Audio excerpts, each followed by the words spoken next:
Manx Radio's Update with Beth Espey.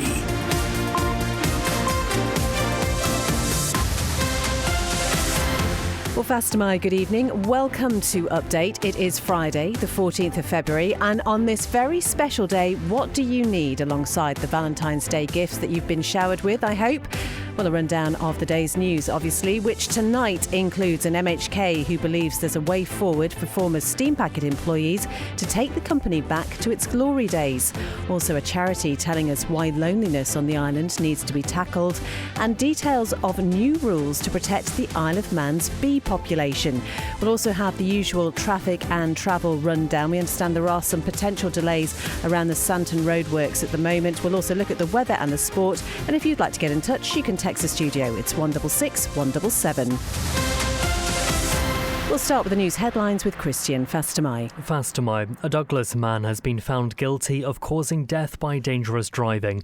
35-year-old Jackson Joseph Paul of Palace Road stood trial this week after denying the offence. Onchan resident Jordan Thomas, who was 29 years old, died on the 4th of March last year following a collision with Paul's BMW on Harbour Road in February.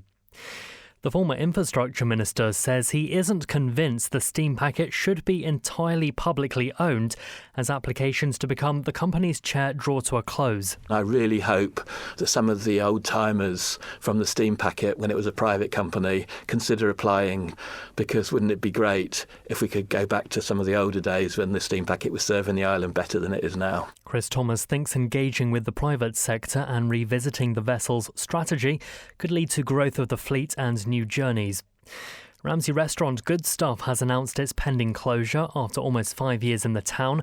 Its owner says trade hasn't returned to normal levels following a period of closure to work on the eatery.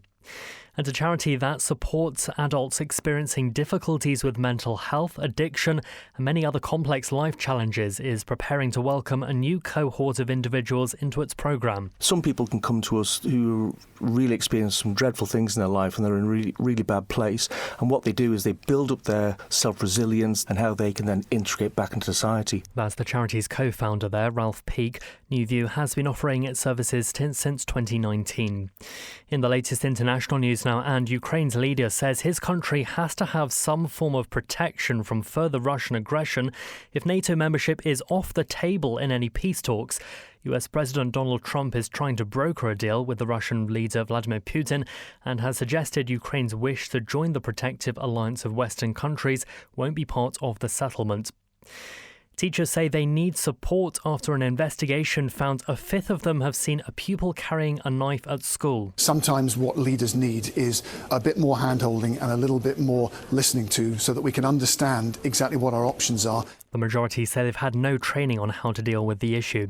And there are calls for radical changes to the baby formula industry. 90% of business is controlled by 3 companies. Those are the Update News headlines next at 6. Thank you very much indeed, Christian. Now the weather brought to you by Manx Glass and Glazing. And tonight you can expect cloudy skies, periods of rain that might turn to snow over the hills early on. It's going to feel quite breezy because of that fresh to strong southeast wind, but the wind will ease overnight. Lowest temperatures will be around 2 Celsius. No weather warnings today.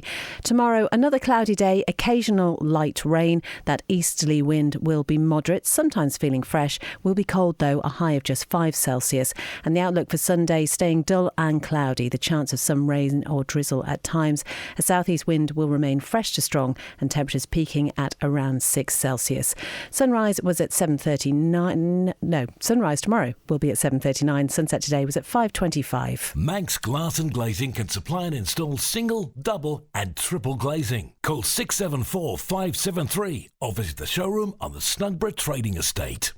Cannell's Agricultural Supplies have been serving the good folk of the north for over 30 years, supplying homegrown wheats, whole and rolled oats, working clothing, fencing, animal feeds, parts, tools and emergency supplies. Call Julia on 880206 or find Cannell's on Facebook. Patricia Wild Opticians is celebrating over 30 years of friendly, caring service in Farm Hill and Ramsey. Visit us for professional eye care with stress-free parking. Phone Patricia Wild Opticians on 813 977. For over 25 years, Langness Maintenance Services have been the block paving specialists, including property maintenance, fencing and landscaping. Fast, reliable and competitive. For a free no-obligation quote, call Paddy on 49667. Langness Maintenance Services, 49667. A ground source heat pump can save thousands of pounds a year, and you can harness this energy on island with Geothermal Limited, the water borehole experts. Visit drilling.im and see how a ground source heat pump borehole works. That's drilling.im. You're listening to Update here on Manx Radio. It's coming up to 5.5 minutes past 5. A Douglas motorist has today been found guilty of causing the death of an Onchan resident by driving dangerously. Jackson Joseph Paul of Palace Road was convicted by a jury at Douglas Courthouse this afternoon. Our news editor Tessa Hawley was in court for Manx Radio, and Tessa joins me now. It's been, a really distressing case, I think it's fair to say, isn't it, for all those involved. What can you tell us about what happened today, Tessa? So the jury of 7 people was sent out to consider its verdict at 1 o'clock this afternoon, and after 2.5 hours of deliberations, they signalled that they had reached a verdict, and that verdict was guilty. Now, as you know, we've been following this trial all week. It all centres around the death of 29-year-old Jordan Thomas, who was involved in a collision with Jackson Paul's BMW on Harbour Road on the 25th of February last year. Mr Thomas suffered unsurvivable head injuries after falling from the bonnet of the BMW and died 9 days later on the 4th of March last year. Now, we've heard from you all this week about the evidence that was presented in the case, and I understand the jury was given a recap of that this morning. They were. So Deemster Graham Cook did go over all of the evidence presented in the case and told jurors it is your task and yours alone to establish where the truth lies. We also heard closing statements from both the prosecution and the defence. Prosecutor Roger Kane told the court this is a case where there are no winners, adding that the prosecution did not accept Jackson Paul's defence that he believed he was at immediate risk of harm or even death from Mr Thomas's actions on that evening in question.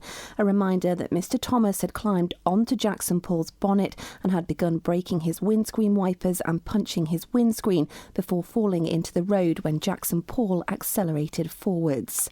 Now, Jackson Paul's advocate told the jury the defendant had made a catastrophic error of judgment after putting his car into drive rather than reverse in a panic, adding it is not the defendant who is the instigator of this complete nightmare.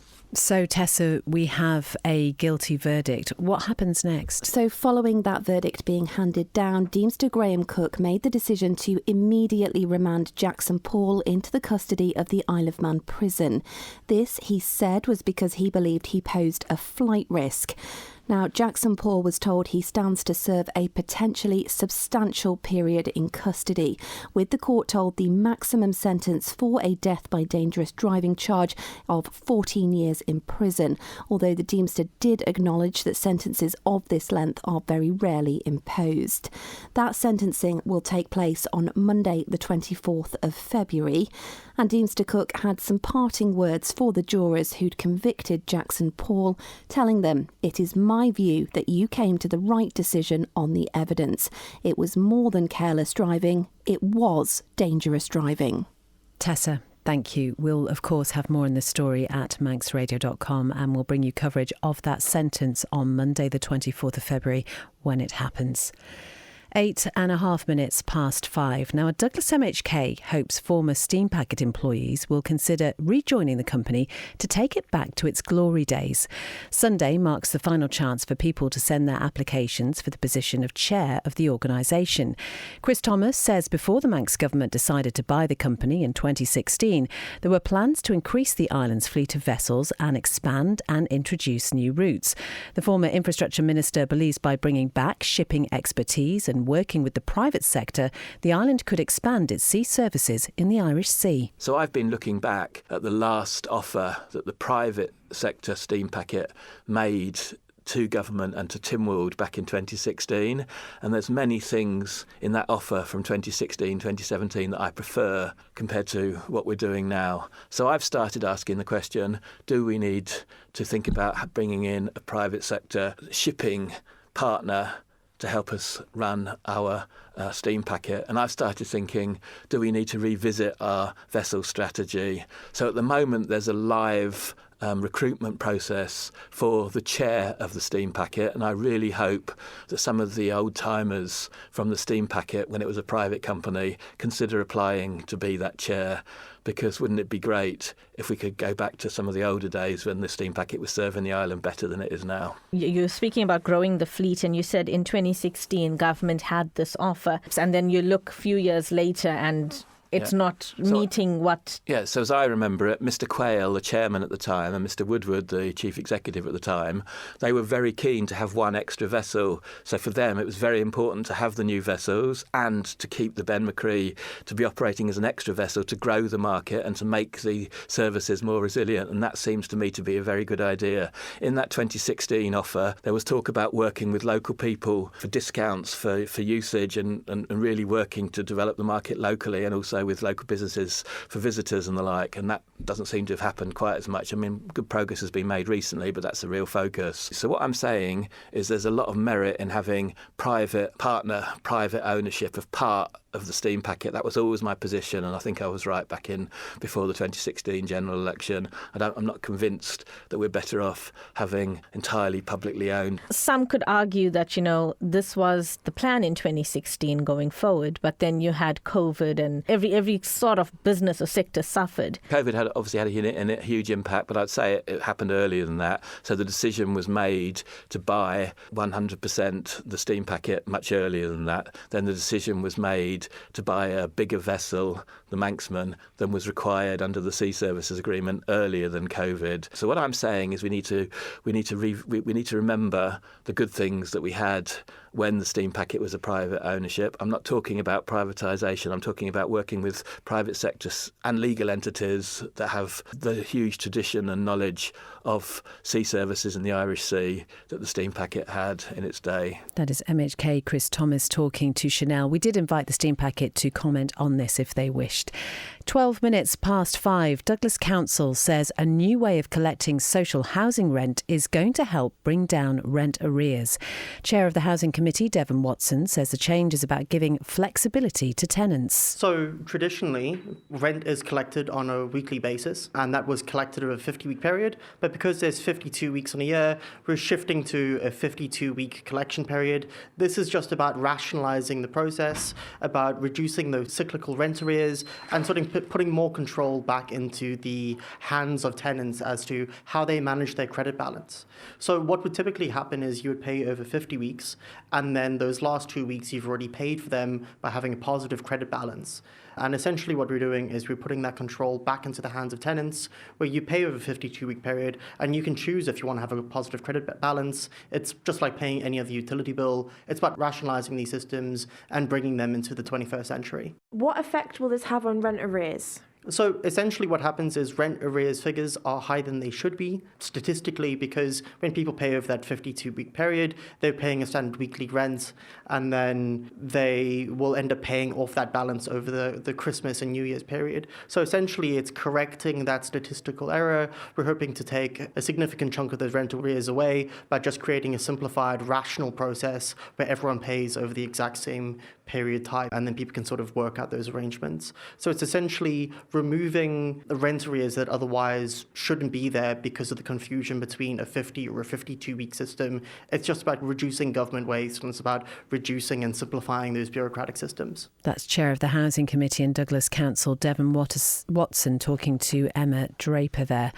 Coming up to 14 minutes past 5, and a charity believes loneliness on the Isle of Man needs to be tackled. It's an interesting one to be talking about today on Valentine's Day, which is all about togetherness. And it comes after the results of the Social Attitudes Survey revealed 7.2% of people have a degree of social inclusion every day, while 11.4% socialise less than once a month, and 1.3% never do. David Gaughan is the chair of Live at Home, and he says following the results and knowing that the charity assists 500 people in independent living, many of whom would be in isolation without them, they've decided to hold an event event in June to mark National Loneliness Week. If you look at loneliness, where people really feel that they have very little social contact and have little regular social interaction, that again is quite concerning, and that again means that people start to have mental health problems, physical health problems. They can deteriorate quite quickly, with not only catastrophic effects on the individual, but also an issue for the state. And representative surveys and research which has been taking place elsewhere tell us that food insecure adults are more likely to experience social isolation and loneliness compared to those who have an adequate food supply. So there is a relationship between, I think, food insecurity and social isolation. And I think if you look at the report, it comments that something like 7.2% of the population, I'm just looking the figure up, 7.2% of the population do believe that they have a degree of social isolation. I mean, the Live at Home scheme are supporting in the region of 500 people, and that's addressed through a variety of reasons. It's sometimes there is just one-to-one befriending because people don't necessarily want to go out; they just want somebody to come in and talk to. We sometimes find that it's people who are actually doing the volunteering and visiting people can be just as isolated and lonely as the people that they're visiting. So both parties get something out of it. There's also a question of, which is being addressed at the moment, of intergenerational work, which is getting the generations to work together to understand each other more closely, because again, there have been situations where there's been a lot of suspicion between, if you like, age groups. And some of that has been created not because of reality, but because of assumptions. And it's breaking down those barriers, which can create a lot of help. That is David Gaughan, the chair of Live at Home. Manx Radio Travel, driven by Quayside Tyres and Service Centre. Well, nothing reported on the police pages, but we have been told that the Santon Road works have been causing pretty long tailbacks there from the Mount Murray Road to almost Oates Road. So do take care if you're in that area. Maybe think about going a different way home. All okay, though, down at the airport. And the latest with the steam packet, the Manxman is due into Douglas from Heysham at around about 6:15, heading out again at 7:15. Ask how you can spread the cost interest-free at Quayside. 17 minutes past 5. An initiative to provide suicide prevention training to local barbers has been hailed a success on the Isle of Man. The Barber Talk pilot scheme was launched by Public Health in October last year, and it was part of the island's suicide prevention strategy. Cabinet Office Minister David Ashford is a passionate supporter of the scheme, and he's been talking to Simon. So this is something that's been running in the UK for a long number of years. In fact, I think about 10 years now, and has reached 3,500 barbers across the UK. And we thought there's nothing to stop it working here as well. Public Health has done an amazing job in introducing it. We've managed to get 20 local barbers trained here last October as part of the programme here, and we've also extended it to 12 trainee barbers as well. The feedback we've had from those who've been on the course is they've found it invaluable, that it's given them skills to be able to spot signs that people might be struggling, and also it gives people a chance to engage with people who otherwise might not open up. People are more likely to open up to those such as barbers, such as taxi drivers, who might be able to point them into the correct area to get the support that they need. It is a sensitive topic, and how readily did the barbers embrace the initiative? Because it's a difficult and potentially, I suppose, distressing commitment to take on board. It is, but I think the people that have engaged in the programme took to it wholeheartedly. From the feedback that I've received, they've enjoyed doing the training. They feel it's been invaluable to them. And who delivered the training to the barbers? So in terms of the training over here, it was professionals within the space around mental health, about how you can talk to people, how you can give them the support, and also where you can direct people to, which is the crucial thing. Now, I understand the plan is to extend the training to other, I think what you term as community gatekeepers. You mentioned them a little earlier. These may include pub landlords, taxi drivers, sports coaches, pharmacists, the like. How important is it, do you think, that more and more of these kind of people, these public-facing people, receive this kind of training? I think it is absolutely essential. I think it is a great way of getting people the support that they need. People who are in difficulty, it shows time after time, particularly in the UK, and we're no different, that they're more likely to open up to those sort of people in our community than they are to those close to them who they may feel that they can't open up to, or they don't want to open up to friends and family. They feel more comfortable doing it with someone else in the community.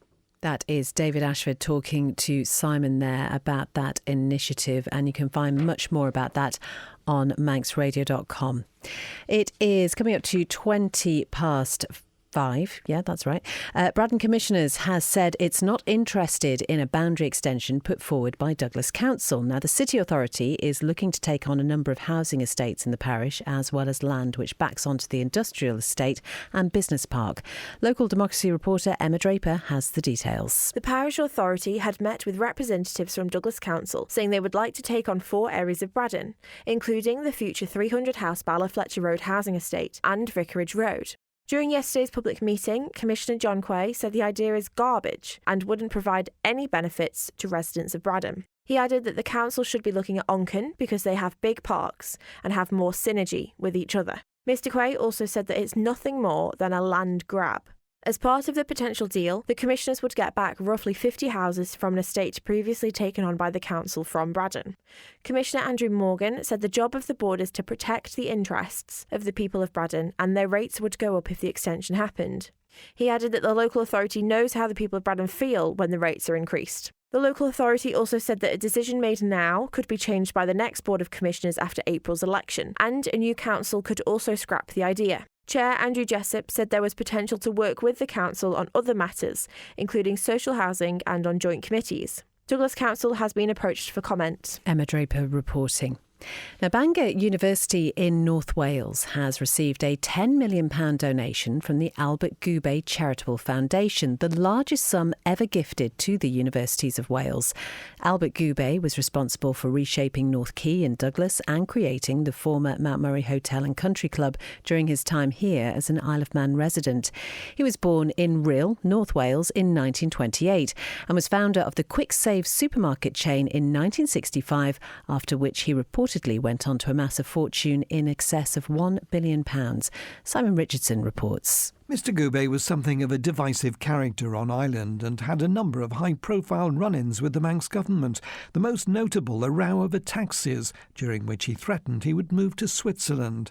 But his generosity to a host of charitable causes was extraordinary. In 2010, at the age of 82, he transferred £470 million of his £480 million personal fortune to the charitable trust in his name. A staunch Catholic, he was honoured by the Pope in 2011 for his service to church and society. Much earlier in the 1980s, he'd paid for a replacement church at the site of St Anthony's in Onken. Mr Goubet also funded an Isle of Man bursary programme under which Manx students who gained places in one of the world's top 10 universities would receive financial support to the tune of around £1,000 per year. Mr Goubet, who lived in Santon with his wife Carmel before his move to the UK, died aged 87 at his home in Wilmslow, Cheshire. His funeral, though, was held on island at St Anthony's, the church he'd built during his time here. Simon Richardson reporting. 23 minutes past 5. New rules are now in place to help protect the Isle of Man's disease-free bee population and ecosystem. Now, this replaces old laws and puts stricter limits on bringing in bees, as well as on things like honey, pollen and beeswax. Chief Veterinary Officer Amy Beckett says if disease got into the island's bee population, the impact could be devastating. We're very, very lucky on the Isle of Man that we are free of many of the bee diseases and pests that are all over the world, including England. So we are currently Varroa free, which is a bee mite, and we're free of the American and European foul broods, which are bacterial type infections. And these infections and pests can have serious effects on our bee population. So it's really important that we do everything we can to keep those pests and diseases out to protect the Isle of Man bee population. We're in a very lucky position. There's very, very few places across the world that have such healthy bees as what we currently have. So we want to do everything we can to keep those bees healthy. And how will the legislation be enforced? Are there penalties and consequences for non-compliance? Yes, there are penalties, so up to £10,000 penalty, which would require prosecution, but there are penalties that can be applied if, unfortunately people don't, comply with the legislation.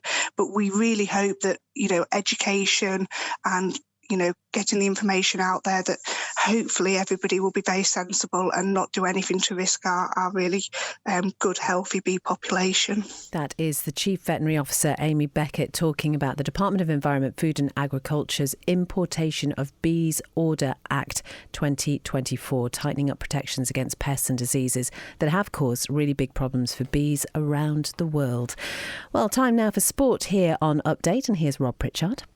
Faster, my Beth. So looking very much ahead to the weekend. We'll start with football. Corinthians have the chance to draw level on points with Peel at the top of the Canada Life Men's Premier League as the latest league football action returns this Saturday.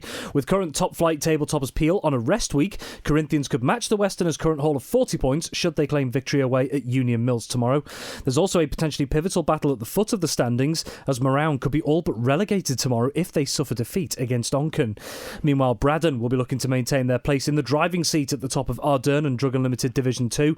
6 points clear at the top, they travel to Michael United, whilst just 4 points separates Douglas High School All Boys in second, down to Castletown in fifth. Outside of this weekend's league fixtures, there's a rearranged ECAP FA Cup first round tie at 1:45pm tomorrow, postponed from 7 days previous. Division 2 Governors Athletic take on Premier League outfit Foxdale. You can see a full schedule of this weekend's matches at manxradio.com. In rugby, both Douglas and Vagabonds are back on their travels for their latest league fixtures on Saturday. Douglas will be searching for a rare away win when they face Northwich at 1:30pm tomorrow in Regional 2 North West. For a revitalised Vagabond side, they have arguably the toughest test there is right now in Counties 3 ADM Lancashire Cheshire as they take on league leaders Garstang at 12:30pm. Elsewhere, the Manx Shield returns on Ireland with Western Vikings hosting Ramsey at QE2 in Peel from 2:15. There's also 2 local friendlies tomorrow as Southern Nomads take on Douglas Casuals and Ramsey Under-16s welcome Keighley Under-16s to Morag Park. And in hockey, there's no league fixtures on Ireland this weekend, but 2 of the Isle of Man's national sides are in England Hockey Championship competition. Tomorrow, the senior ladies B team are at home in the latest round of the Ladies EH Tier 3 Plate Tournament. They host North Allerton first, with play due to get underway at the NSC in Douglas at 12:30pm tomorrow. Meanwhile, the Isle of Man senior men's B squad are away at Garstang first in the men's EH Tier 3 Plate, with pushback in Lancashire scheduled for 3:30pm. You can view the squads competing in both games this weekend on our website. Thank you very much indeed, Rob. A couple of minutes now for you to head to the other studio, completely not out of breath at all. He'll be here with the Friday Sport preview. Thank you very much indeed for your company on Update tonight. Now, this time next week, Friday the 21st of February, Update will be out and about. It's a special programme, an audience with the Treasury Minister, Dr. Alex Allinson. And if you'd like to be part of the audience, we'd love you to be there. You can apply for a seat if you go to manxradio.com. It's being held at Lukey's Lounge Bar at the Palace Hotel. It's starting at 5, going on until 6:30. And just a chance to digest some of the information we're going to hear on Tuesday about the budget and maybe put some of your questions directly to the Treasury Minister. So still time to apply for a seat, although they are strictly limited. So that is all from tonight's programme. As I say, coming up next, it's Rob with the Friday Sport preview. Michelle Kane has greatest hits for you from 6:30. Then jumping in from 9 with Howard and Chris Kane. And then get your dancing shoes on, close the blinds so the neighbours can't see, and join Nick Holt with the 90s playlist from 10. Whatever you're doing this weekend, have a great one, and we'll be back with you on Monday.